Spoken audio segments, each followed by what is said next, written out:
Hola a todos, el día de hoy vamos a hacer un repaso al curso de Psicología y Filosofía.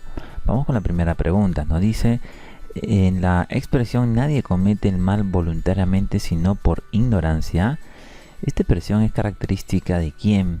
Y simplemente es una característica de la idea de la sabiduría de Sócrates, por eso que dice sabiduría socrática. Lo que sucede es que la ética socrática se caracteriza por sostener que la sabiduría se identifica con el bien. Y es decir, el bien, se va a lograr mediante la mayéutica, que va a emplear la razón y los conceptos para definir correctamente. Por esta razón, la virtud es bien y el vicio es justamente la ignorancia. Entonces acá la respuesta es la letra C. La idea de sabiduría socrática, la respuesta la letra C. Vamos con la siguiente pregunta. Carlos es un niño de 4 años, realiza un acto bueno al donar alimentos a los damnificados de un terremoto. De él se puede afirmar, acá nos dice el ejemplo que está realizando un acto bueno. Entonces, al donar alimentos a los damnificados de un terremoto. Lo que sucede es que en este caso, digamos, un niño de esta edad no posee una conciencia moral, porque estamos hablando de un niño de 4 años, vean ustedes, no posee una conciencia moral, es decir, que no se da cuenta, totalmente no se da cuenta de las consecuencias o efectos de una acción moral que realiza. Por esta razón, no se le considera una persona moral, porque no tiene una conciencia moral todavía. Esto es de acuerdo a la edad que tiene. Entonces acá la respuesta será que no es una persona moral, pues todavía no tiene una conciencia moral plena. La letra E. Vamos con la siguiente pregunta. Identifique en el texto lo correcto con relación a la felicidad. Nos dice, si la felicidad es una actividad de acuerdo con la virtud, es razonable que sea una actividad de acuerdo con la virtud más excelsa, es decir, la más grande, una virtud más grande. Y esta será una actividad de la parte mejor del hombre, ya sea pues el intelecto, ya otra cosa, lo que por naturaleza parece mandar y dirigir, y poseer el conocimiento de los objetos nobles y divinos, siendo esto mismo divino o la parte más divina que hay en nosotros. Su actividad de acuerdo con la virtud propia será la felicidad perfecta, y esta actividad es contemplativa. Esto lo dice Aristóteles en su libro Ética Nicomaquia. Entonces acá nos está explicando, este texto nos habla sobre la felicidad. ¿Qué podemos, digamos, entender, qué podemos decir sobre la felicidad en este texto? Lo que sucede es que Aristóteles, el autor de este pequeño texto, considera que el bien supremo es la felicidad. Y esta, es decir, la felicidad es el fin último, es decir, lo que se busca para sí mismo. Lo último que buscamos para sí mismo es la felicidad. La mayor felicidad, entonces, se va a encontrar, según Aristóteles, en buscar el saber por el saber mismo, lo cual se identifica con el saber teórico o contemplativo. Es decir, que es la felicidad, digamos, es una actividad racional, pero también teórica. Entonces acá la respuesta es la letra C. Vamos con la siguiente pregunta. A partir del texto referido a la ética de San Agustín, indique la respuesta más adecuada. Para empezar, San Agustín, estamos hablando ya de la Edad Media, y si hablamos de Edad Media tenemos que hablar de la escolástica, es decir, que tenemos que hablar también del famoso teocentrismo, que el centro de todo era Dios. Entonces este es el contexto de, digamos, el contexto histórico de este autor, y también obviamente de su obra, sus postulados, ¿no? Ahora, vean ustedes que estas preguntas son pequeños textos, y son pequeños textos filosóficos, porque lo que se busca es que el alumno tenga un mayor, digamos, desempeño en comprensión de textos filosóficos. Vamos entonces con el texto. En cuanto a la moralidad, solo se encuentra en los actos de las criaturas racionales, es decir, las criaturas que piensan, puesto que dependen de un juicio de la razón. Vean ustedes, la razón y moralidad. Tales actos son libres. Consiguientemente, las faltas morales proceden del mal uso que el hombre hace de su libre albedrío. ¿Qué es el libre albedrío? La libertad para escoger un acto del hombre, no entre bien o el mal. Es libre, digamos. El hombre es responsable de ellas, es decir, de estos actos. No Dios, sin duda. Se puede objetar que Dios no debió dotar al hombre de voluntad falible. ¿Qué es falible? Que puede fallar. Es una voluntad que puede fallar. Claro, el hombre tiene un libre albedrío y puede equivocarse. Y por lo menos hay que reconocer que el libre albedrío, es decir, esta libertad, no es un bien absoluto, ya que comporta de manera insoslayable un riesgo. Ahora, sin embargo, sin embargo va a contradecir la idea anterior. Es un bien, es inconcluso, es decir, que no está terminado. La condición del más grande de todos los bienes es justamente la bienaventuranza. Esto lo dice Gilson en su libro La filosofía en la Edad Media. Entonces nos estaban preguntando acá sobre la ética. ¿Qué es lo que se plantea, digamos, el postulado de la ética según San Agustín en este pequeño texto filosófico que acabamos de leer? Entonces, acá en San Agustín, el libre albedrío, según este texto, lo que hemos visto, es una condición necesaria para alcanzar la bienaventuranza, es decir, la elección del bien, el amor al prójimo y a Dios. De esta manera, este bien nos va a llevar a la salvación y la liberación del pecado. Es justamente lo que se puede entender de ese pequeño texto, es decir, que el libre albedrío hace posible justamente la salvación. La respuesta es la letra B. Vamos con la siguiente pregunta. Según la teoría de los rasgos de Allport, relacione los diferentes tipos de rasgos con su respectivo ejemplo. Ya estamos en el curso de psicología.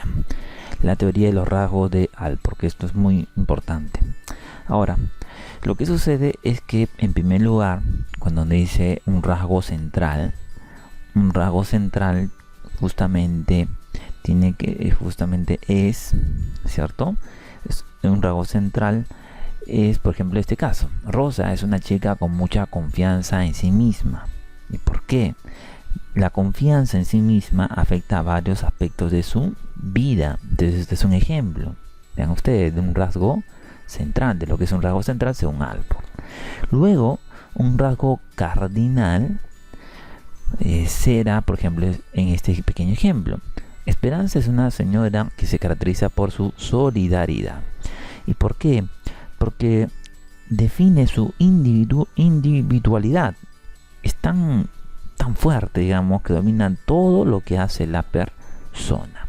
Ahora, cuando hablamos de un rasgo secundario, tiene que ir con el ejemplo de la letra A, que dice: a David le gustan las espinacas. Es un rasgo secundario, ya que no es tan obvio, solo se darían cuenta de si es que salen a comer con David, digamos, ¿no? Claramente estas son preferencias de él, ¿no? Entonces acá la respuesta, la secuencia correcta es 1 con B, 2 con C, 3 con A, la letra E. Vamos con la siguiente pregunta. Respecto a la teoría de la personalidad de Sigmund Freud, son verdaderos los siguientes enunciados. Nos dice, el primer enunciado dice: el yo es la parte racional de la mente. Esto es verdadero. Ahora, en el ello, vean ustedes, el ello, el yo, son postulados de la teoría de Freud. En el yo están las pulsaciones innatas que el sujeto intenta satisfacer. Esto es verdadero. Luego, en el yo consta de procesos mentales y sentido común. Verdadero. En el super yo se encuentran las restricciones morales. Verdadero. Entonces, los tres puntos importantes de la teoría de Freud serán el yo, el ello y el super yo. Entonces, en este caso, todas son correctas. La respuesta es la letra A. Vamos con la siguiente pregunta. Pedro está enojado con su padre, pues no le dejó salir el fin de semana, pero no es capaz de admitir dicho sentimiento por temor, digamos, a culpa. Dicho impulso agresivo es dirigido hacia el hermano menor. De acuerdo a la teoría psicoanalítica, Pedro está utilizando el mecanismo de defensa llamado... Este mecanismo de defensa se llama el desplazamiento. ¿Y en qué consiste? ¿Qué es todo esto? Lo que sucede es que en el desplazamiento, el sujeto que tiene sentimientos reprimidos hacia determinados objetos o personas los redirecciona hacia otros objetos u otras personas. En este caso sería el hermano menor. En este caso, el enojo justamente, o el impulso agresivo experimentado de Pedro hacia quién, hacia el padre, es dirigido hacia quién, hacia el hermano menor, según este ejemplo en esta pregunta. Entonces acá se llama el desplazamiento, la respuesta de la letra D.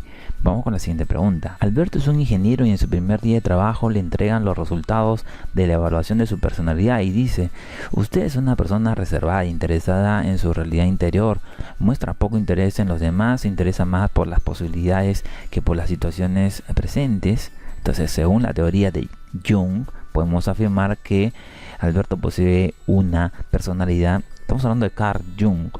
Entonces, en este caso, estamos hablando de una persona que es introvertida. ¿Y por qué? Porque el introvertido es una persona reflexiva, orientada a su interioridad, es decir, hacia uno mismo, retraído, suspicaz, evita justamente el trato y el contacto con el entorno, con los demás.